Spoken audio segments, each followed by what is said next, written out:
let's see, with Mercury, it's air and water. And so air is going to be thought related, just like in astrology. The water, again, is going to be related to our emotional understanding of a thing. And then the air could be the smell. The air is also the scent, right?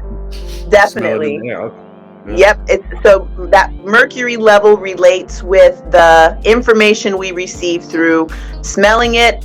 And if you know, this part of our brain, the limbic system, is associated with smell, which is why the moment you smell something, it reminds you of your grandma. The whiff of it touches your limbic system, and right away you're like, whoa.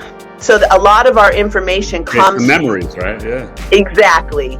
Yep. They work together. Mem means water. So the memory is what keeps it alive forever.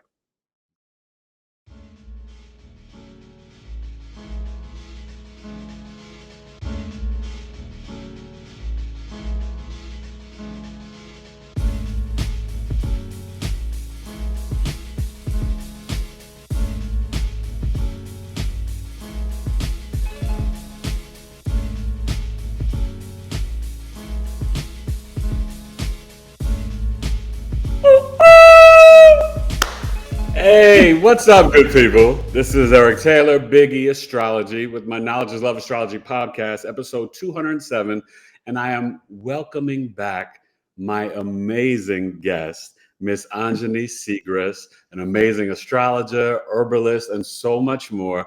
Anjani, my friend, how are you doing today? I'm doing very well. Thank you for asking. Happy to be back with you.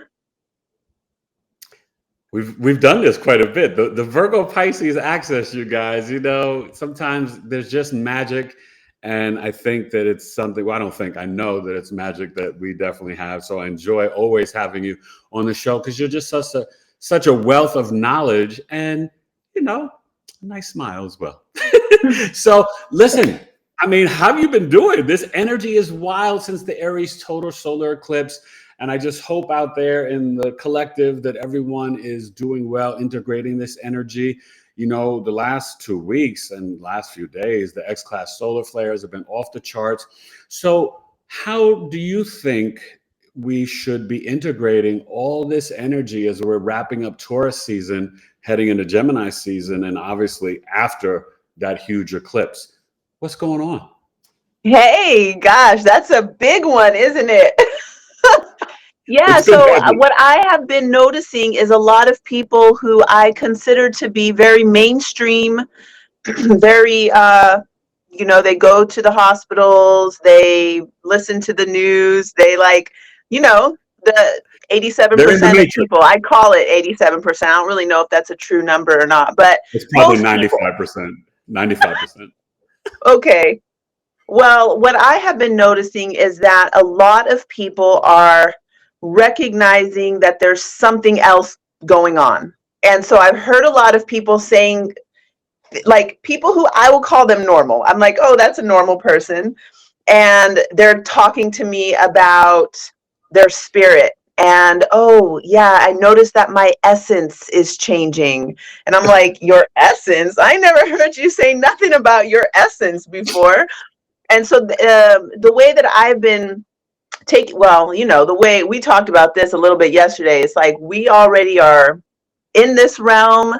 And so it's like, while it's a very ungrounded time, it's a Uranian time. There's a lot of change and a lot of developments, and people are being pushed or strongly encouraged by the invisible forces around us. You can call it spirits or planetary forces or planetary alignments or whatever you want to call it, that we are being strongly encouraged to be what we are for the collective, which is a Uranian thing. The Uranian thing is like, okay, that's cool. You want to be an astrologer.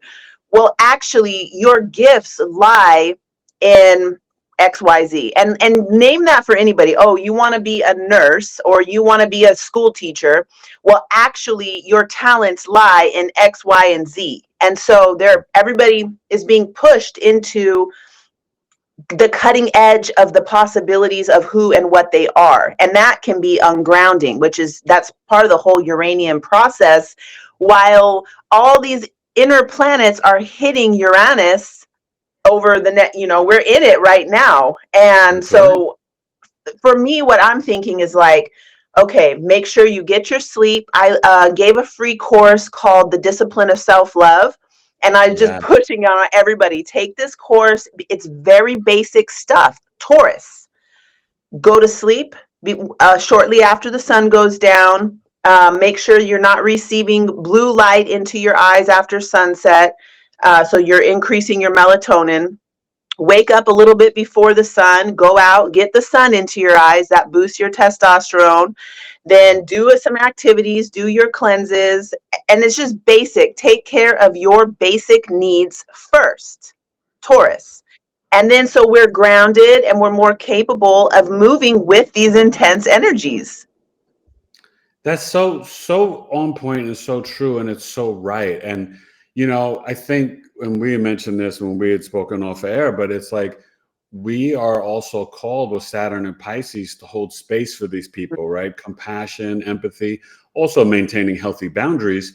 But as people awaken out of the programming and the cognitive dissonance and the matrix, us who have been trailblazers and awakened for like forever, ever since the 90s or whatever, but we've got to really, right, Uranus and Taurus to the end of 2025, retrograde, and then go back permanently into Gemini for 2026. We do have to hold space for this Gaia, New Earth, and these electromagnetic blasts that we're getting from the sun, because people are going to awaken. And I've been saying this for months on my podcast that, really from now until November 19th, and then even obviously coming up on this Sagittarius full moon and back into the December of the Sagittarius new moon, you're going to see people that have never thought of meditating or what's my chakras or any of that stuff, the language that you and I exist in every day. It's going to start to, one by one, groups of twos and threes, start to experience, and things can happen outwardly, right? Structures and systems. When Pluto retrogrades back into Capricorn, I always tell people September 1st, retrograde ends October 11th, but to November 19th, before we go back to the 20-year cycle, Pluto Aquarius, we are going to see more and more of the structures, the structures and systems disintegrate, transmute, literally transform permanently, whether it's financial, whether it's medical, all of this stuff. So we are going to have to hold space and kind of hold their hands and lead them and resist, right? We don't want to get into that I told you so, even though it's going to be really tempting to say that, because some people have written us all off and like, oh, we're crazy conspiracy theorists. Like, no, we're just actually logically zooming out and seeing things. Because I think sometimes believing some of the stuff that you were saying that people believe, like on the nightly news and that programming. And, I saw, do you know the other day that this will probably really irk you. And I found this out from like another family member. It's not in my wheelhouse, but they had read some study that was released by some medical whatever that intermittent fasting is bad for your heart. I was like, that doesn't even not logically make sense. Get out of here. Eating with the circadian rhythms and intermittent fasting and stuff is so healthy and so good for you to heal your cells and all that. And I'm just like, wow, the fact that they would put that out there, right? That tells you like they're trying to like equate it to, we don't want to get into the other reasons why people's hearts could be off right now. That's a deeper, another conversation. But it's like, come on, does that make logical sense? I don't know, Anjani. Wow. Yeah, I have seen a lot of these things too, where I'm like, are you guys really saying that? Like lavender can cause whatever. I'm like, lavender is the most universally safe plant that there is. And I'm like, why are you doing that? Like, why is that on the news? There's so much stuff that's been on the news where I'm like, why is that making news right now? There's so many things that are cutting, like real news. Like, why are they saying this about lavender and intermittent fasting? Because they're paying attention to what people like you and I and others in the collective are really reaching over to awaken others, and people are receptive to it. So they're like, oh, we've got to tell them it's bad because more and more people are getting healthy and they're not going to play in our, pharmaceutical system and FDA and government controlled food. And so that's, I think, what that's about. But this is why you're here today, as we really get into understanding the planets and plant medicine. So I wanted to, find out. I mean, this is so fascinating to me. And you and I normally talk about just astrology, but share with the audience, some of the services and things that you do as we get into connecting the herbs and plants to the 7 planets, traditional planets, but also some of the different healing modalities that you do with herbs and plant medicine as well. Oh, well, thank you so much. It's going to make a lot more sense when we get through this. This is the lecture I'm going to provide for you today. I love it. It'll make a lot more sense when we get through that. But basically what I do is I offer herbal consultations, which I look at your astrology chart, and I have been doing this since way back. Part of nutrition counseling, I use astrology charts. When I say way back, I finished my nutrition counseling program back in 2010. And then I added in the astrology portion 2013. And so basically what I do, since now everything's on Zoom, we can do everything just fine. I look at you, look at your face. There's a pattern in our face that is associated with the organ systems. The organ systems are associated with the planets. And so looking at your chart, looking at your face, hearing what's going on in your life, which, as you know, as an astrologer, when somebody says, this happened, this happened, this happened, it's easy to be like, you're in a Saturn process, or you're in a Pluto process, or whatever. So, it's listening to the person. Yeah, listening to them, looking at their chart, looking at their face. And then I formulate a little plan. Okay, you need to change this about your lifestyle. You need to add this type of foods into your life. And I use Ayurveda to make the food recommendations. And then I will go the next level for my clients and make them an herbal remedy that's just for them. And on my Ojas store, all of those remedies. And tell them the website. Everything's going to be down below in the description, you guys. But just give them the website and go ahead. Ojas. It's ojasplantmedicinals.com. And so every single herb on that, every remedy that I've made has been for somebody. But it was just something that was universal enough to sell it broad, like a heart remedy for blood pressure things. There's a urinary tract thing for if you have kidney stones or UTI, that'll cleanse it out within a day or two. So that is that. And this what I want for everybody to get today is just the basic fundamentals of it, because from the basics, you can go out into your life and recognize the patterns of nature.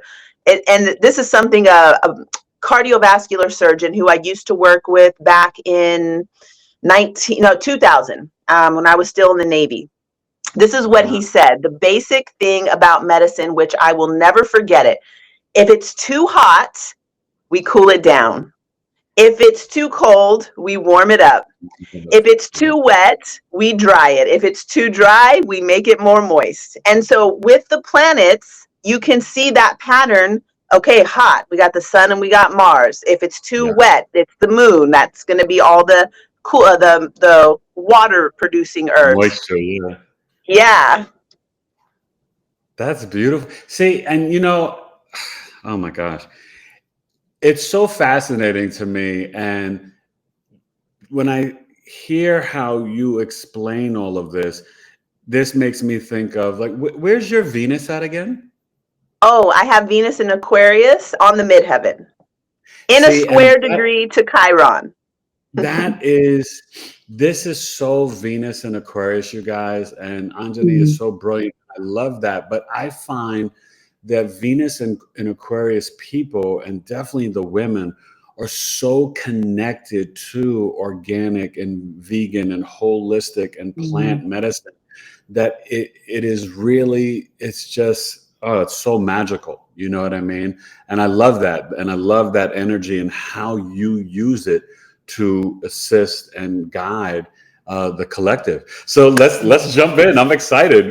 Are we starting with the sun? Yeah, let's start. Yeah. So the very first thing, which you will love this because we all know, fixed, cardinal, mutable, fixed.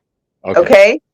So if you don't know yet and you're on this astrology channel, find out what is cardinal, mutable, and fixed. The cardinal is going to be the initiator. It takes action. It begins the seasons, summer, Aries, spring. Cancer, Libra, Capricorn. Yeah.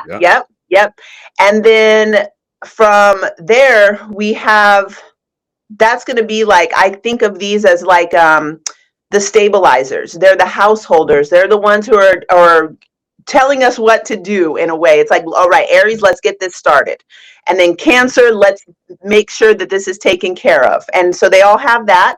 And then when we get into the fixed, because we've created a structure with cardinal, fixed is like we're comfortable enough now to explore ourselves. And so we have the self-exploration that we do in Taurus season of like, oh, body, oh, this feels good. And then in Leo season, we're like, oh, how, like it's like that radiance of like, how much can I get into the love of myself? Because those fixed places are where there is stability has been created by the cardinal. Now we're in the fixed. After fixed, we go into the mutable. That mutable right, is and let where... me just say real quick, the fixed, right? You touched on it: Taurus, Leo, Scorpio, Aquarius. Yeah. And then after the season of fixed, then we're going to go into the mutable, which is where we're going to change it up so that we can reset something else in the next cardinal sign. So do you want to name the mutable signs for people? Gemini, right? We're about to get to Gemini season. Virgo, Sagittarius, and Pisces. Yes. So that's our area right there with our sun signs, right? Pisces and Virgo. Yeah, the mutability. Okay, so now this is where it's going to start getting a little different. There are 3 parts to a plant. We have the sulfur, the mercury, and the salt. Okay, so the salt is going to be like the fixed part. It's the thing that is, we say the salt of the earth. It's the most grounded. It's like the body of the plant, and it's our body. And so it's how we... and this is the salt, right? So it's like the stability, the core of the plant. Yes, exactly. And let's see. So anything I want to say about the salt? It's a combination of earth and water. So it has to do with providing structure, and there is also the watery aspect of our emotional connection. So this is why when people get really like up and out, I call it up and out, because in the yoga world, a lot of people only received Vedanta yoga teachings, which teach us to rise the kundalini up to the third eye, and it's like to go up. And they did it in Tantra yoga. We talk a lot about the descent of energy going down into the pelvis, down into the place where we hold all of our vitality and our ability to reproduce life. So that is the salt of the earth. That has to do with the body is the vehicle for what? For the soul and the spirit. So then we go from salt, let's look at Mercury. Mercury is going to be the mutable. I'm sorry, I went out of order. But mutable, the mercurial aspect of the plant is going to be the essential oils that we can get from the plant. And so what we're looking... extract out of it, right? Yes, yeah. It's like, think of the scent. So when you smell, if you go next to a plant and you're like, oh, wow, there's lemon balm, and you smell the lemon balm, and that gives you the information. This is important because in taking medicine, whether you're taking syrups or powders or pills, the thing is with this mercurial mutable aspect is that we need to taste and smell our medicine. We need to taste and smell. And so that is a huge piece of information that is missing from taking a pill. We don't Yeah. have smell in our belly, in our stomach lining, and we don't have taste buds down there. So we're missing a whole layer of the information from our medicine. So um, let's see. With Mercury, it's air and water. And so air is going to be thought related, just like in astrology. The water, again, is going to be related to our emotional understanding of a thing. Right. And wouldn't the air And also light, be the smell? The air is also the yes, scent, right? You smell it in definitely. the air. Okay. Yeah. Yep. It's so that mercury level relates with the information we receive through smelling it.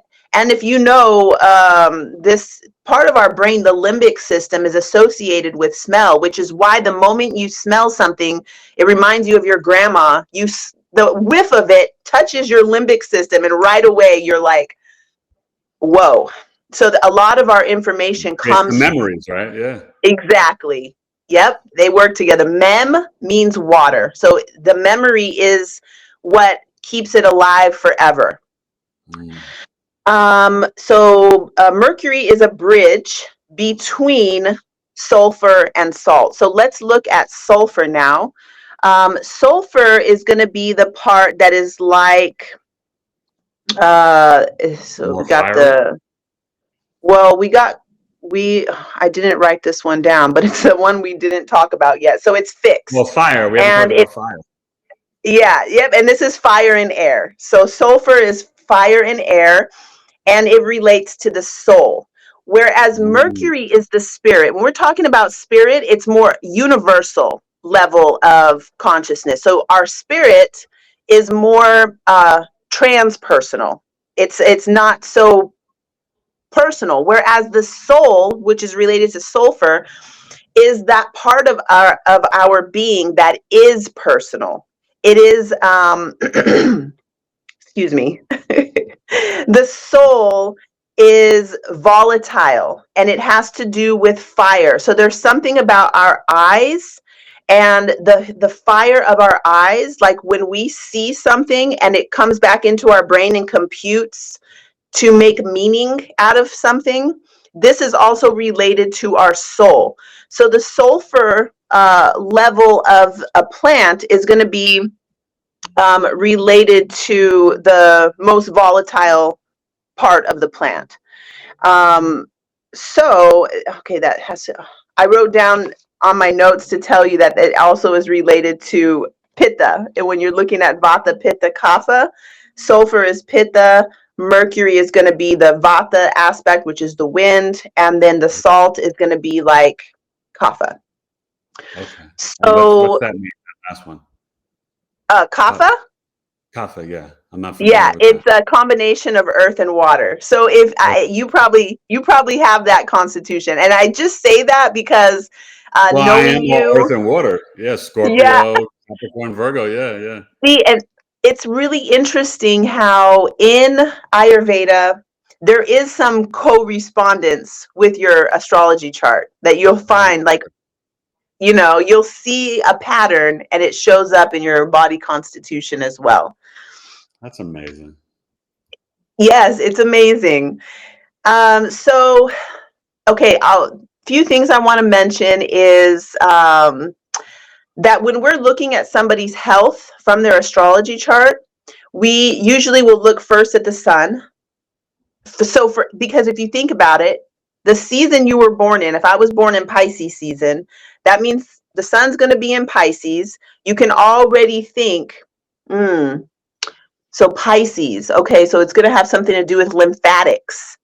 It's going to have something to do with, oh my gosh, I shouldn't have started with Pisces because it's the weirdest one to work with because It's mutable, right? So it's like a little bit of winter and then a little bit of spring, right? So it's water, it's damp, but then it can be warm sometimes. So yeah, it makes total sense.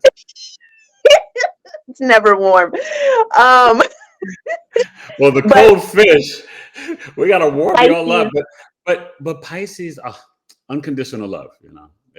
it's associated with the water. And so the thing I was going to say that's weird, that I was like, why did I start with this, is because Pisces is the main sign that can get what is called spirit intrusions. So Mm. when we're working with medical astrology, it's like we can talk about this, right? Like, oh, a spirit intrusion. You have some entity attached to you, or you have the evil eye, or mal ojo, which is the Spanish way of saying it. And then there's certain things that we will do with Pisces that don't maybe necessarily apply to other signs, because Pisces is the water, the most ethereal form of water, which is mist, and parts of them are everywhere, and parts of other things are in your mist. And so that's Yeah. where we'll say spirit intrusions. So if I see, oh, this person has a Pisces sun, I'm already going to start thinking, okay, I wonder how are their feet. I wonder how their lymphatic system is going. And I wonder how just all the fluids in their body are running. And so we look at the sun first, and then Mars. Mars is going to be the second thing, because Mars is going to tell it also, like the sun, about the overall vitality of the person. And then the first house, because as you know, the first house tells us about their physical body. Right. And So then that's fascinating. Can I ask you a question about that? Because so when you say Mars after the sun, I know it's more fiery, but is it because it's the energy, the action, like the willpower and drive, like our go get it energy? Yep. Where like And that, the sun get is it? like our identity and vitality? Yes. So that is the way that we drive the force of our ego, the ego being the solar part of us, the identity that we have. Mars is what drives it and moves it. And then Mercury is going to be what communicates it, how that identity is communicated and communicated with. Right. So yeah, that's Mars. And then we'll look at the 6th and 12th house axis, because this is where a lot of the mysterious afflictions come from the 6th and the 12th. And so a lot of times when somebody comes to me, it's because they haven't found the answer from their doctor, or from their naturopath, or from their acupuncturist. So they'll come to me when it's like nobody knows what's going on. And you know how it works is like you will get clients who have similar things to you. So I do end up with a lot of those people who are naturally psychic, naturally empathic, and they do have those afflictions of a spirit, some kind of an unknown entities, or this kind of more esoteric things going on. And almost every time it can be helped with a little ritual, and sometimes not. Sometimes it needs more, deep treatments. Right. Yeah. Okay, so that's the basic things that we look at on the chart. And there's a lot more, of course. And just to explain to everybody too, because I mean, you said it so perfectly, but specifically, you guys, the 6th house, right, deals with our daily routine, our health, sicknesses, and illnesses. Yeah. So, and that 12th house is actually, right, the the spiritual realm and our subconscious, unconscious minds, and the hospitals. So you can have mental conditions there. There's self-sacrificing. There's dissolving of energy there with sun and moon. So yeah, it's a beautiful way to really help. And that's what we do as astrologers, try to find ways to help people. And can I ask you, before you go to the next thing, do you also sometimes find that you look at the 2nd house, especially 2nd and 3rd? Sometimes I do this with children, because the 2nd house is our speech. And the 3rd house being our hands and lungs and communications. Sometimes you can see stuttering or learning disabilities, or even issues with our throat chakra in the 2nd house. Yeah, so when we go into each of the houses, say if somebody has their sun in the 2nd house, of course, first thing I'm going to look at, sun in the 2nd house could be something related to what they're putting in their mouth. And a lot of times it is. Most of our things are like related to what we're putting in our mouth and what's coming out of our mouth, which is creating either harmony or chaos in our life. So true. That's so do you want me to?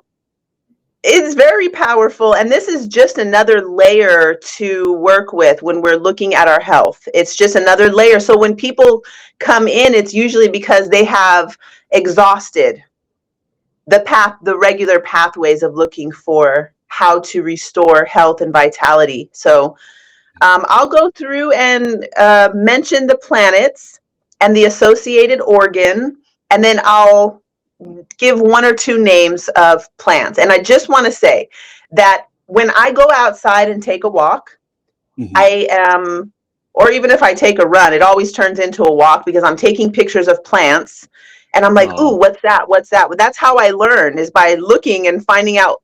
So what I do is I look at the plant and I notice, is it thick? And like, if I were to be, let me give one little example. I went out to camping for 4 days out in it was like 4 hours out of the town. There was nothing around, no Wi-Fi. And the person I was with had an abscess in his tooth. You know, when they get them big puffy boils and it hurts, it's causing a headache. And I was like, okay, I'm going to go out in this desert and find a plant that will help with that. And I walked for about 30 minutes. I'm not seeing anything. And then I saw something.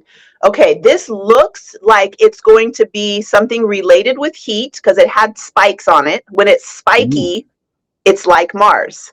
And so I was like, okay, I can see the pattern of the spikes. It's a little bit plush, like not super watery, but I could tell that it had some cooling functions to it. So I was like, okay, recognize the pattern, grab the plant, brought it back. He put it there, like chewed it up and put it there. In like 5 minutes, the swelling went down.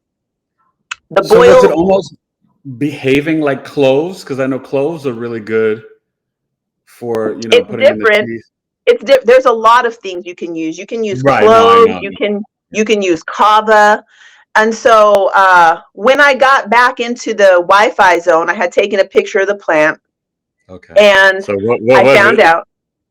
I can't even remember right now. It's so weird. I did bring some and dried it and brought it home. What the hell was his name? But anyway, when I looked it up, it's specifically for abscess tissue in the gums. Wow. I know. I was like, but let me ask you a question. I want you to honestly think about this. I know it's your Mercury and your Mars, like sort of in the wilderness, in the jungle, analyzing, assessing, right? But do you think, I know you're kind of gifted in this, but in some way, do you think it's also your true Black Moon Lilith helping you instinctually and intuitively to be like, yeah, that's the plant. Let me try that. I don't know. Everybody can do it because it's in the books as like, it's really pattern recognition. So if I were going to attribute it to anything about me, I would say I would attribute it to my Saturn North Node conjunction in Virgo. Yeah, because it's about pattern recognition. And then I also, right opposite to that Saturn North Node is going to be my Sun, my South Node, my Mars, my Vesta, and Juno, all over there in Pisces. So if it were going to make it about me, because it's not about me. No, it's not. But you know what though? It is, in terms of this viewpoint of the story. And so I think kind of connecting it to the chart, that connective tissue does sort of give information and insight to our audience. And I think it's fascinating. So don't dim your light. Don't dim your light. I think it is deep, and I like that. And where is your Lilith again? First of all, my light can't be dimmed, and second of all, I just want everybody to know that they can do this too, but I do have 5 celestial bodies in Pisces. I am super psychic all the time in my waking life, in my dreaming life. And so, yes. And the pattern recognition thing, like it is a special gift that I have since I was a little kid. It is a gift. And you're right. We all have gifts. But it's nice to also highlight, because I'll be honest with you, like I just wouldn't be able to do that. So and not everyone can do it. It is a gift. And so I don't Yeah. want you to. I love you so much. Thank you. Thank you so much. Yes, it is a gift. And I study this. Like, this is my pleasure reading, is to read about plants and the patterns of nature is like literally what I do for pleasure and fun. Okay, so where's the Lilith? Where's your Lilith? Where's your Lilith? Lilith is in the 4th house, opposite to Venus, who's in my 10th house. Oh, in so Leo. Lilith and Leo. Yeah. Okay. Connected to the fire. Okay. Yeah. Okay. So, so what I was saying is that we're looking at the planets now. So we're going to start with the sun, even though planet, wanderer, luminary, whatever you want to call it. Sun is related with the heart. And so that's why wherever your sun is, that is your first life force. That's like your overall style and flair. And so when we're looking at the sun, some of the plants that come to mind, think about what the sun looks like. And so I instantly think of a dandelion, and the way the dandelion looks exactly like a sun, right? Yeah. And then St. John's wort. So we would use those. They're summer plants also. You can see them really bursting out in the summertime. Those big yellow. So much about the St. John's, but I've never experienced it myself, and I don't really know what it looks like. Okay, that's fair, because I had used St. John's wort since I was in the Navy for depression. And I have one of my most famous teas. It's called Good Mood Tea, and it's got St. John's wort and a couple of other things in it. Oh, and it makes you feel like up and vibrant and alive, like the sun. Yeah, okay. Yep. Yeah, That's the Good great. Mood Tea. My son asked for it. My 11-year-old. He has it every day before he starts his day. Good Mood Tea for him.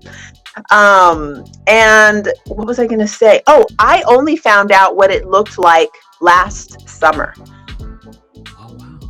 Because I don't see it around here. We don't have them here. Okay. So, I mean, if we do, do they grow in America or other parts of the world? Yeah. Like, are you familiar with? Yeah, in the Midwest, I hear it grows a lot in the Midwest. There's a lot of places that I see that have a lot more plants than Southern California, and I'm super jealous. Listen, that's good. So St. John's wort and dandelion are connected to the sun. I love that. Yes, and this is what I call this a sunny disposition. So if somebody has a sunny disposition, they are radiant from their heart, and it's the sign is going to be Leo. That's associated with the sun. You know that. Yeah. Then we'll look at the moon, which is associated with our water element, our moon. Sorry, I was pointing to my womb and I said our moon. It's related with our moon cycle, our womb, where we regenerate life. It's also going to be associated with the breasts, and in pregnancy, when somebody's pregnant. The moon, the plants also memory. It's related to not mental, not like your mind, like Mercury. It's going to be the long-term. More emotional mind is the moon. Yes. The long-term memories stored in our water. Oh my God. One of the. I just want to tell you real quick. When you said that, oh my God, it's like you threw a dart through my third eye, because my moon being in Capricorn, Anjani, I remember everything. I mean, and sometimes, that can be hard, because you want to not live in the past and replay things. But I find with the Capricorn moon, it does come to my benefit, especially for astrology and stuff. But I can remember clients' charts from years ago. You know what I mean? I basically know your chart. I haven't even looked at it in, I don't know, probably over a year or two. But my memory, that's the Capricorn moon. You're right. Capricorn. It's because it's in your bones. The memory is deep. Yeah, so I have a moon in Cancer, and I feel the same way. And I've had my son's dad used to always tell me this, why can't you just forget it? But I'm like, I don't know. I remember what I was wearing when I was 5, when that thing happened or whatever, like my Yeah. memory runs long. I remember stuff that I don't remember having happen, Okay, like so other what connects to lifetimes, the moon? you know? What connects to the moon? Oh, the moon, we've got mugwort. Mugwort is a moon plant. If you look at mugwort, it has a silver side. So on the top, Oh, the leaf is green, but if you lift it up, it's silver, like the moon. And this is mugwort. a I've really never good. even heard of mugwort. Oh, Wow. you Okay. will love mugwort because it also works with our memory. I use it in my lucid dream tea because mugwort has been long known for increasing lucidity in. It's actually called for epic dreams, to cause Okay. epic Okay. dreams. Okay. All right. You sold me with that. And I can order this on your website. Oh yeah, it's called Awaken the Dream. That tea, you're gonna love that tea. I'll just send you some as a gift. And then Oh, marshmallow. Marshmallow is a plant that is very viscous.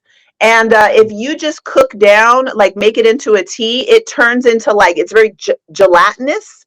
And I've used this for people with heartburn. They just drink a little bit of that marshmallow root, and it completely cools down and super healing for any of our sphincters in our body. Marshmallow okay. root. Yeah. Would that also, you said heartburn, would that also help with acid reflux? Yes. Yeah. Okay. All right. Yeah. You can just take a little marshmallow powder if you don't have the plant. Let me tell you something. I don't know if you have green things growing around your house, but if you just take a look around your environment, what's naturally there, I can almost guarantee you that there's something there that is what you need, you know? Yeah. Like they're like weeds popping up. And you're like, "Oh, why is this thing here?" If you take a picture of it and you thought it was a weed, but you're going to find out that it's a strong medicine. And I can't Yeah. understand why people are like, "Oh, there's weeds." I'm like, "Let me get them cuz I'm- I'm going to pay a lot for them when I buy them on Mountain Rose Herbs, so I might as well just take these ones that are right here." But if you Yeah. look outside somebody's house and they have all of a sudden all these nettles are growing, they need those nettles. Yeah. And now I'm in a unique position when I go do massages. I go to the people's houses to do massages. So I always look around what's going on in their house. This lady was telling me she passed kidney stones. And so she's Mm. having kidney problems. I'm like, you have a tree right here that is the exact medicine. You just pull some of the bark off, make a tea with the bark, and that will heal your kidneys. It's amazing. It's You're amazing. you're you're amazing. That's deep. I love that. Okay, so Oh, now we've got my well, not my chart ruler, my sun ruler, Mercury, right? Is that oh, the next planet? Mercury. Okay. Yeah, I love Mercury. Mercury is all the plants because that information of the smell. Mercury is like, that symbol for medicine, which is the same symbol for Mercury. It's like the caduceus with the snakes going around it. Hmm. Yeah. This is that's why, because Mercury, the way you always, I think about you a lot when I'm working with Mercury or Tehuti, Thoth, whatever you want to call that archetype, because Right. knowledge is love, knowledge is healing, knowledge is power. That's that mercurial piece that bridges everything. And so once we know something, even sometimes just knowing it can cure us. you know Wow. Well, so Mercury. it's Go so ahead. deep that no, it's just so deep that you said that because I have isms and I share them in my newsletters now, but there's something Mhm. that I created way back in the days. And that Mhm. was one of my first isms, that knowledge is love, right? If you love someone, they should never have to guess, Mhm. assume, or believe because they can do that Mhm. wrong. Therefore, keep them in Mhm. the know. Knowledge is love. Yep. Yeah. And it's, yeah, Mercurial. Yeah. Wow. Yeah. My Mercury's in Virgo. So it's definitely about service to humanity. And, Mhm. but as people say, and sometimes, for the audience, if you don't understand, sometimes when Mercury is in home in Gemini or Virgo, sometimes it can also create anxiety because you're over analyzing, you're overthinking sometimes. Let's So talk yeah, about what plants you can use for that. right, right. Give it to me. Okay, my best number one plant for this, exactly what you said, because what happens with Mercury is in our mind and in our guts, just like the sign Virgo. So, and Gemini, which Mercury is both of those ones and twos or zeros and ones, the data, and then in our belly, the way that we're processing what we've taken in. And so the plant for this that I love the most is lemon balm. Lemon balm connects these two, your brain and your belly, and gets them to sync and to, first of all, there's this thing that happens where we decouple what we think from how we feel. So we're able to notice a thought without digesting it into making a meaning out of it.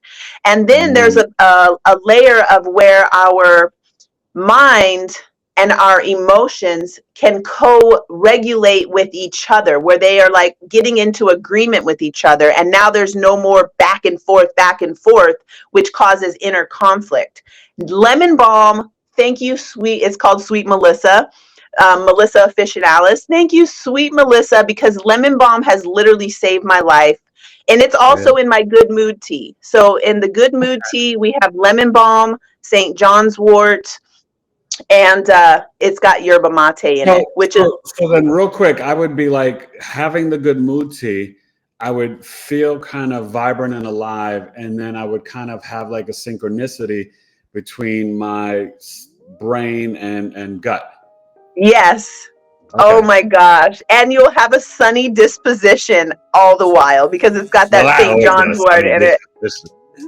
Well, you know what it is? It's funny that you say that because I see this in other clients that I work with as well. But I wouldn't equate that to my sun in Virgo, but having Jupiter on the ascendant, I wake up every day, like the sun's going to shine and I'm optimistic and positive because Mm. that I really think it's that Jupiter on the ascendant. It makes you just like, let's do it. Like, come on, it's going to be a good one, I love that. That's the best. If everything is falling down, but you can wake up with that attitude, it will be fine. Listen, when you've been through all the crap I've been through, Anjani, you got to be that way. Right? Oh, God. All right, let's Okay, look so at anything else Mars. for Mercury? Anything else Mercury, besides I the wrote down ginkgo. You know, ginkgo, it's for your brain.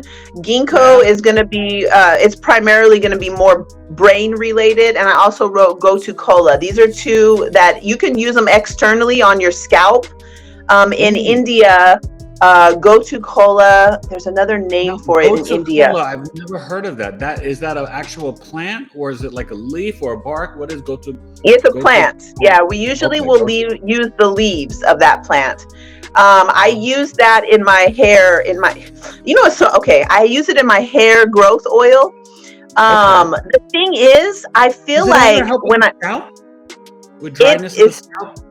it's amazing because it helps your hair grow. I was having a lot of hair loss and I made it for myself and my hair is not falling out anymore. But I also feel like because you're putting it right into your scalp, I feel like you're getting the medicine of those plants into your blood system through the follicles in your I would like hair. to try that. Yeah, my son and myself, I didn't have it in New York, but in Arizona, depending on the season, I will find that my scalp gets extra dry. Yeah. So Gut. I thought it was gut stuff, but I've been working on the gut, and the gut is good. So I think it's the climate. So maybe see I how need these something to go on. see how those two go together with your head and your gut. No, That's I what that know. lemon balm Okay. tea is delicious even by itself. If you just buy a pound of lemon balm by itself, it's so Okay. good for syncing these two things together. Mars is going to be, Venus. Can't you want skip to do Venus Venus. first? Okay. Okay. So Ladies first. Venus is going to be veins, your venous system, kidneys, and your what we call the regenerative organs. I think people used to call it the reproductive organs because it sounds so like we need to be productive and reproducing things. So I completely stopped using that word, but in the medical What? world, they call it, Regenerative organs. I like that. yes, Okay. the Yeah. regenerative organs. They don't have to I would call them the reproduce. creation organs. Yes, the organs of creation. I love it. Okay, so if you think about Venus, we instantly think about this relaxation and being able to be open to receptivity. So in the body, Mm, we have, I already said, Venus system, kidneys, and our regenerative organs. So we have, I wrote down rose. Rose, we looking for plants that are like less boundaried. So all the flowers, pretty much all the okay. flowers have a affinity for Venus. They all have those 5 petals, like the Venus star point has those 5 points that it makes. Right, And right. so we're looking for boundarylessness because of Okay. that. It's like that softness that where Mars is like this, Venus is like Right. this. Venus is right more receptive. Right. Yeah. Okay. And so we need them both. And we can't, if we're too much in our masculine Mars, we're sweaty and going hard and we become exhausted. If we're too Right. much in our Venus, we become a big sop of watery puddle on the floor with no boundaries and no. So we can't just be one of those things. So for Venus, rose is slightly astringent. And so Mm, what we're looking for with that is to sort of bring integrity to the venous system, to bring integrity to our internal waters. So we're held a little bit with our love. I like that. Now, let me ask you, with the Venus, it makes me think of definitely what you said with the kidneys, even pancreas. I think about Libra, the lower back. But what about like Mhm. with Taurus, when I think of Venus, stabilizing things, but also like kind of the throat chakra? Like, are Mm, there any plants or flowers that mm. would connect that correlate with that? With the throat. Yeah, like with for Venus, when you're speaking about Venus, right? I mean, I Oh, think of okay, okay. So Libra, but yes, also the Taurus, like yeah. So then when we're looking at, see, it doesn't quite go like that because right. the throat, we're in Taurus season, we know Taurus relates with our voice and the throat. In medical astrology, this area actually belongs to Gemini.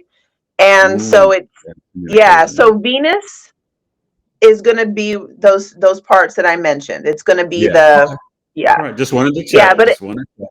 yeah, no, that's good. And so then now Mars, right?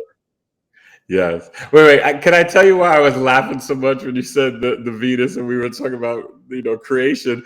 Because I have Venus on the ascendant in Scorpio, and, Okay. I have 4 sons, so it's definitely, Venus is a bit I've created. So just, it makes me laugh 'cause it's kind of funny when you say that. It's very Venus Scorpio, Of course, the Scorpio, right? I'm going to look at it in a different way than most people would maybe look at Venus and be like, oh, yeah, let's Right. create. Right. Yeah. And so when you think about your first house being your body and you have all that planetary information there's a lot to work with. Oh, yeah. Venus, Jupiter, and Neptune. It's a party. Yeah. So yeah. I'll get to Jupiter in a minute because that Yeah, is a really Mars. Now we important got to one do for Mars. you. My chart ruler. See, it's about Okay. me. No, I'm joking. Mars. But Mars. So Okay. Mars is going to be the blood.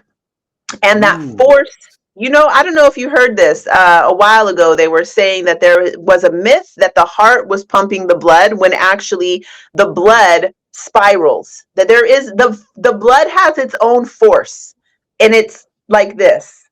And so there is a force in the blood, and the heart is pumping. I'm not going to deny that the heart is pumping, but I did read something that was like, hey, question your belief about whether the yeah. heart is responsible. So let's just think about Mars being associated with the blood and that force to move the circulation through.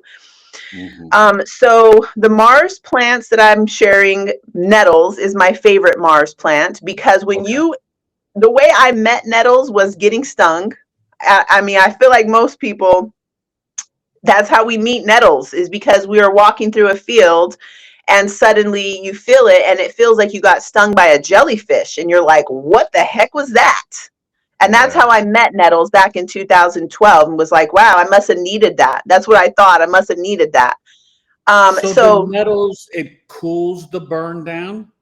Nettles stings the heck out of you. Have you gotten hit by nettles? Well, I don't know. Maybe. Listen. You would know because it hurts. And so what they used to do is take a bundle of nettles and hit somebody. And if you had a backache or if you had any kind of achy joints, they would take the nettles and smack you with it so that it would actually cool down what was happening. But through the process of, it's not like a cooling thing, it's adding more heat. So it's heat to cool it down. Yes. Okay. And it's full of B vitamins, which is, it's very nutritive.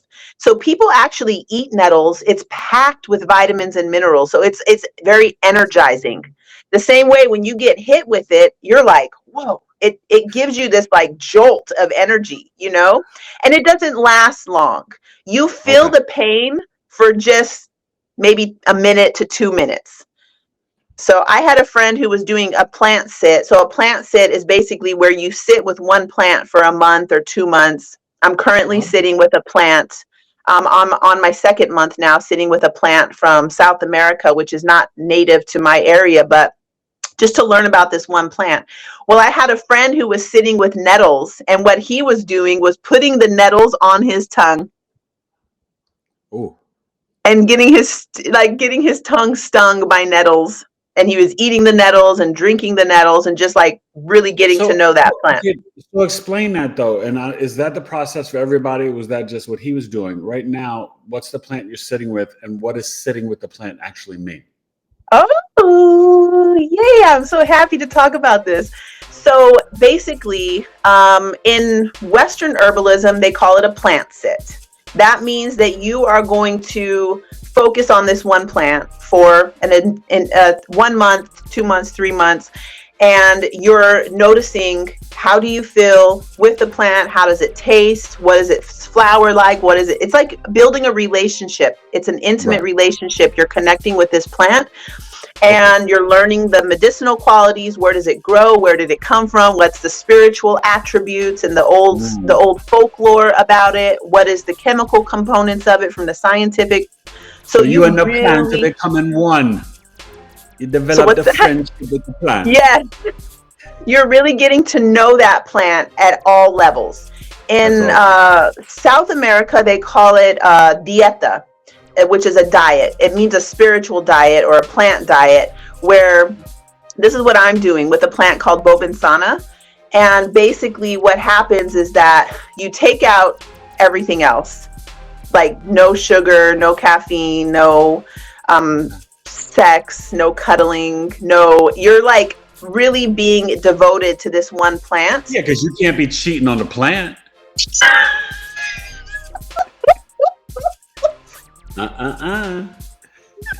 Look at you, make me laugh so hard that this vein pops. It doesn't happen in any other podcast that I ever do.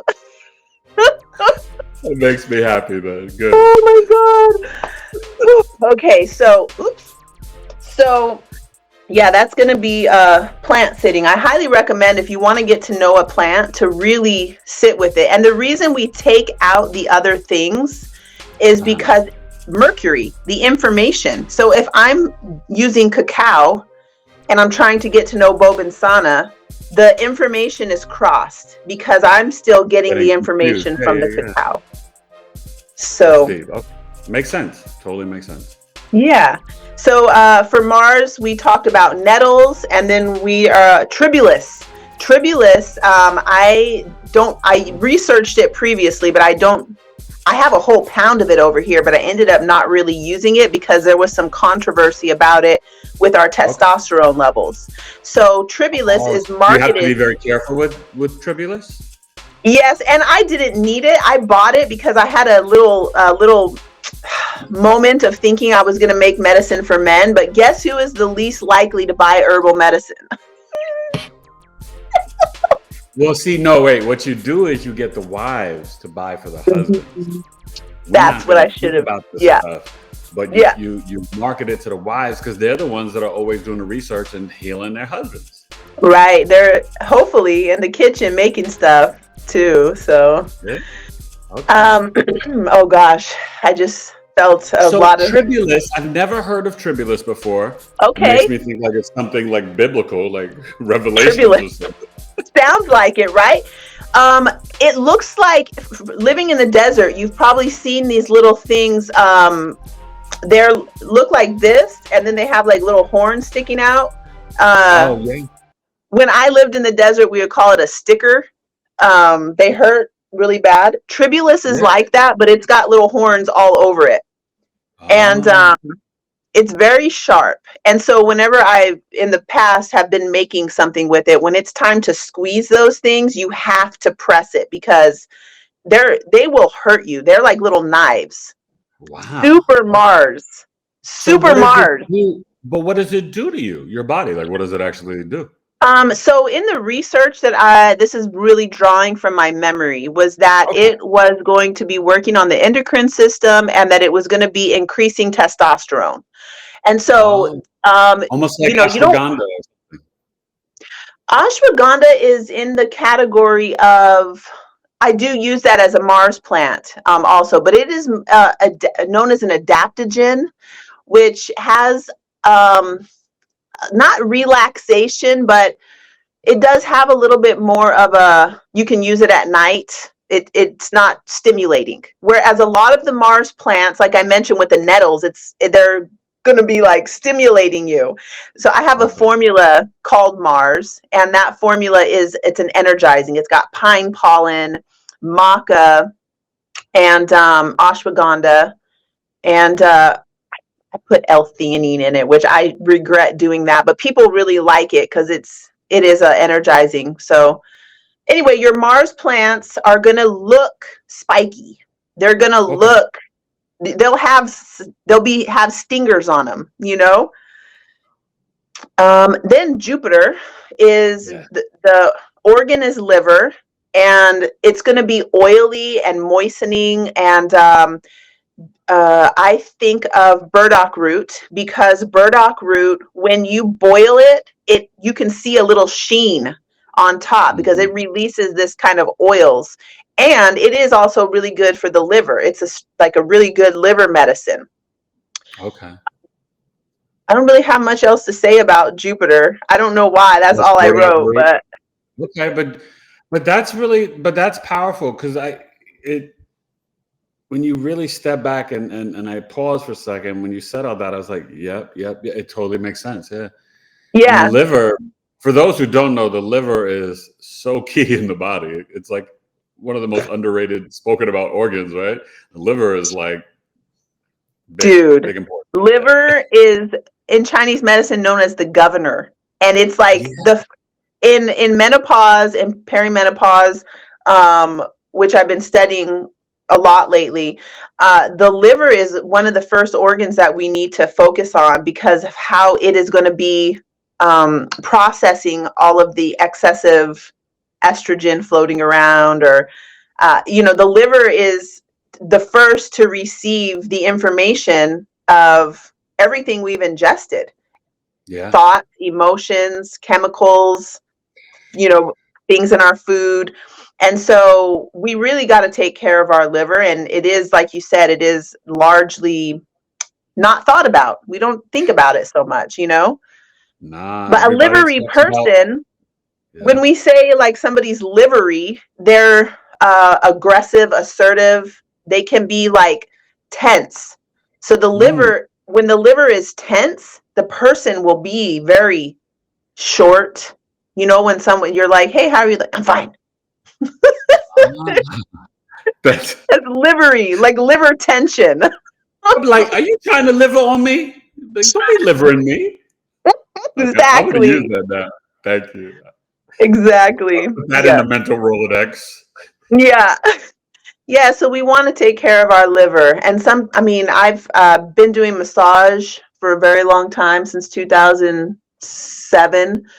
And that deep I have tissue seen liver massage is so good. Oh my God, it's like, liver massage is a necessity, and you will be surprised how many times I put my hands in that little dip for people's liver, and I've heard people say things like it feels like fire in there. So there's a lot of heat related issues with the liver, and we can see it on people's skin when they get what they call liver spots. There's like mm, little patches of discoloration on the skin, not just the face. You'll see it on people's arms as well. okay, This okay, is related to the liver. Is when we have stuff on our face, it's the mm, body trying to process it out, and so right. it's coming up. And so what we want to do is we always want to be bringing things down and in, so it's processed through the organs of elimination. The skin is an organ of elimination, but this is when people usually will get worried about it because they're like, why is this on my face? Like, why is this happening? The liver, you can see right here. And when we get these little lines, these are actually related to the liver and related to when we're tense. So, from what you just said, let me just kind of reframe this. Is it true that to really properly eliminate it, it needs to go through the elimination organs compared to just the skin or face? Would you Yes. say? Think about Okay. this. Up and out.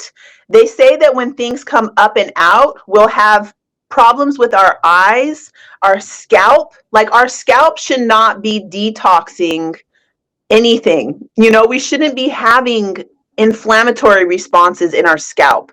We shouldn't be having our eyes being I call it liver eyes. When your eyes are dripping juice, it's like liver juice coming out your eyes. Okay. um it happens, and it's fine, but we want to bring it down Not and to a in. Virgo, it's not. I'm like, you know you got to go. Take that to the bathroom. there's liver juice coming out your I eye. don't want that liver juice on my pillow. Sorry, sweetie, you got to go. Oh my gosh, Oh God, I that's so think back. funny. Like, wait, God help me. When I was a single man, that was those Virgo South Node days. I was tough sometimes, Oh, but I mean, always nice. I was always a classy gentleman, yeah. but I very critical. Yeah, yeah, definitely. Can't be No spending liver the night with juice. that liver juice, girl. No, no, no.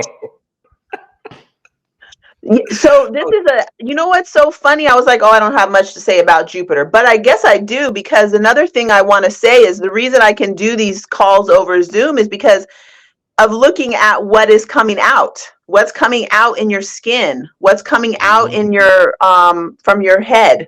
There's a lot of things that we can visually see, which will lead to further investigation of certain areas of the body. So the liver, it does show up in our skin, and it Okay. shows up in our eyes. And that's why we get jaundice when the eyes turn yellow. It's associated with the liver, so we All can see right. that. Okay. Let's talk about Saturn. Last but not least. Definitely not. So Hmm. Saturn is associated with the bones. It provides structure to our lives, to our body. It is the most stable of all of the planets. Saturn is the most stable of all the planets. And so the plants that I wrote down, actually I just wrote one because it's my favorite, horsetail. Okay. If you Horsetail. ever, Okay. yeah, have you seen horsetail? I've heard of it, but I don't think I've ever seen it. It has rings around it. It is like What? so Saturn. So That's it crazy. grows. The first time I met horsetail was in the Pacific Northwest, where it grows differently out there than what we have out here. Out here, the horsetail is not the same, but the thing that they have in common is that they do look like a bone. And so they'll be like, let me show you like this. They'll be like a stalk, and then there'll be like a joint. And then there's a Oh. stalk, and then there's like a joint. And Oh so wow. So in it's very distinct looking. It's very yes, distinct looking. Yeah. you will know, you're like, that looks like a bone coming out of the Yeah. ground. Well, in the Wow. Pacific Northwest, where they have those joints, there is this whole orb, like a ring that goes around it. And Isn't is that? that from the damp? Is that from the dampness of the Pacific Northwest? Are you talking like Seattle, Oregon type, Yeah, Washington, Portland? Oregon? the first time I saw it was in Orcas Island, and of course, there's going to be different plants there. It doesn't really relate so much with dampness because the Okay, okay. plant itself is very dry. It's like Right. you Well, can break Saturn is it. dry. Yeah, that would make sense. Yeah, Okay. yeah. Isn't I that was just wild? curious in terms of the difference because I think Yeah. of that Pacific Northwest as more damp than California. You know what I mean? Well, we have places just like everywhere. There's places where it's like down by the river. There's going to be mugwort and things that are growing down by the river that won't be growing over here closer to the beach, that Right, won't be right. growing, you know what I mean? So the Pacific No, no, Northwest definitely. is like that. They have the sunny side of the mountain. There's going to be different plants on the sunny side of the mountain because those are going to be your sun plants. And then on the damp side of the mountain, that's where you're going to find more of the damp plants. It's just amazing. But with horsetail, what horsetail is really, it's full of silicone. And so horsetail is also in that hair oil because it does help with all of these silicone structures like our teeth and our joints, our hair. Mm. So horsetail is my favorite of the Saturn. So, Well, let me so let me also, ask you: would it help with a little bit of arthritis in the knee? yes. Yeah. Okay. The arthritis in the knee, I would focus first on the itis, and then I would use something that helps with the inflammation, But the silicone, if you're ingesting it, it will strengthen the bones. Definitely Oh. Okay. yeah. If you wanted to Okay. apply something, I would go first for I made a topical, I called it Capricorn, and it's a liniment. So a liniment is going to be made Oh, with that's an different alcohol. for me. Yeah, it's called Capricorn. I just named it Capricorn. And I so we love just it. splash it on and put it right on the joints. And it's got prickly pear ash, Oh, ginger, and angelica root. And so it has a little, yeah, it's okay. great. That I sounds wanted to, fat. And this is like an oil or a lotion? it's a liniment, so it's alcohol based. So you kind of, how you do your aftershave? Yeah. It's like So I that, but for your joints. okay. So I would just dab Yeah. it on the knees, a little bit of Yes. the right shoulder. Okay. Wow. Yeah. I want to mention one more thing. The Yeah. plant aloe vera. You know Yeah. aloe? You Yes. know aloe? Hello. Okay, so aloe has everything. It's got all the signatures of all the planets. So we Okay. start off by looking at the spikes. You can see the Mars component of it. Right. So then you see the flowers, because it blooms these beautiful flowers, which is going to be the Venus component. It has these woody, hard stalks, which is going to be the Saturn component. Then we have the moon, because all that gel, which is helpful for our waters. And Right. then Jupiter, also because we use that plant for liver things, because it is reducing inflammation. It's very detoxifying. And then I wrote Mercury in because every plant has a mercurial quality to it because of the information that's being exchanged. So Right. aloe is my go-to when I want to explain about the planets, because you can look at an aloe plant, especially in the summertime when it's blooming, and you can Mm, see every one of the planetary patterns in that plant. Isn't that that's amazing? neat. And then when you say that, do you think in some way aloe is also a catch-all? Like it can assist other plants in helping different ailments like no other? Yeah. Can you think of aloe that way as well? I wouldn't have put it into my brain until you just now said it, but yes. Like whenever I've been anywhere, if there's aloe, we will be okay, because you can even use it for food. You can eat Yeah. aloe and it's Yeah, yeah. nutritious.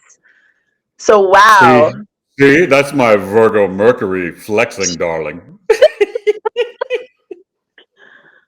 I love that. That's great. Okay.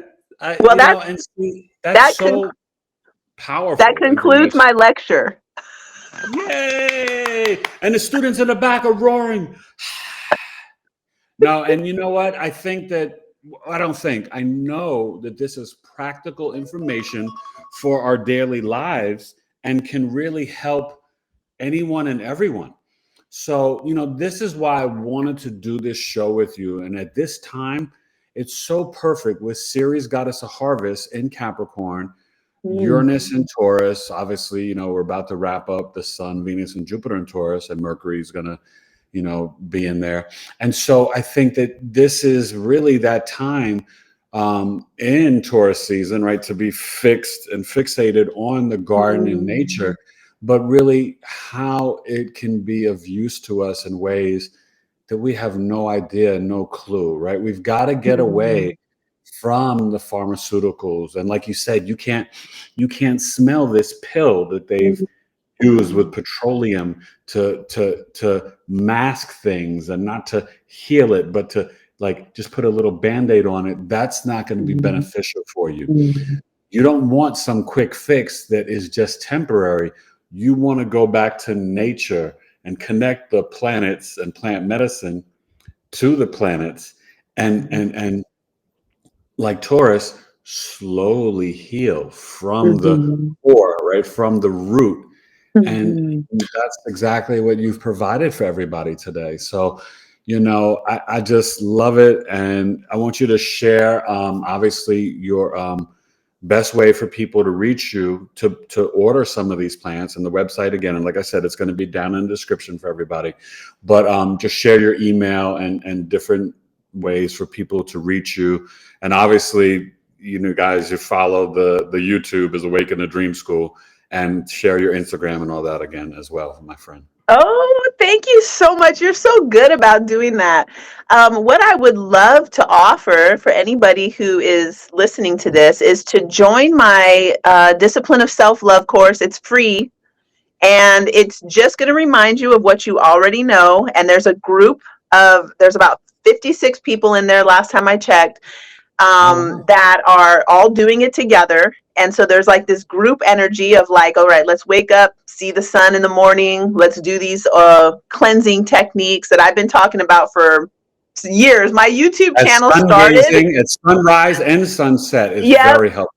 It's good for, anyway, I'm not going to get into that. I've been crazy about melatonin and testosterone, like naturally being produced in our body by connecting with the circadian rhythm with the outside and the inside. So that's what that course is going to do. And I'll be able to geek out on, you can hear it on that, where I'm like, where do people find that course at? It is the easiest way to find it is on my link tree, which is on my Instagram, which is Venus Gemstone at Instagram. And my link tree, you can add it to the show notes here for that free course. And I'm not like trying to hook you in. I'm not like self-promoting a bunch of things in there. It really is just about probably like 3 to 4 hours of content that's dripped to you. So you can go through the challenge of like taking care of yourself every day for 7 days. It's really good. I've got a lot of really good feedback from that. So I would just say, do that. It sounds amazing. It really sounds amazing. Wow. This has been more than fun and super informative. And I just am so honored to be able to share this with you and this presentation from you with the collective and my audience. But I hope the whole world gets it and sees it, because you guys, that's what this time is about, connecting back to Gaia, grounding, getting the wisdom from nature and the earth and the trees and the herbs and the plants. And, this is the real medicine, right? This Western medicine is really recent and new. They make you think like it's been around forever. No, it hasn't. This has been around forever. This is God's medicine, right? And in doing this and connecting in this, it's like, hey, and get God's candy, God's sugar, the fruit, natural sugar, right? So we have to be mindful and intentional, in these times, right? We can't joke and play around about our health because it's under attack. So, this is powerful. Thank you so much, my friend. I really appreciate this. You are welcome. It was great. So thank you guys for joining me and Anjani Siegrist on episode 207 of the Knowledge is Love Astrology Podcast. And please go follow and support this woman and just all of her wisdom. And sometimes she's really serious, but she lines up when she hangs out with me. So that's so true. I see some of your videos and I'm like, oh my gosh, she's so serious. Like I want to reach through the camera and just like tickle you sometimes because I'm like, look at that serious. She's not that serious.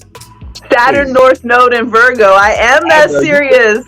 Wait, that's the thing though. You can't even help it. You're like, your default is like, really stoic and serious. But I'm just like, no, she loves to laugh. It's true, but it only happens with certain people. So thank you so much, Eric. You're amazing. Thank you. I needed this. Oh, good. Thank you, my friend. All right, you guys, take care, enjoy, and hey, connect those planets with the plant medicine and reach out to Anjani. All right, later. Bye.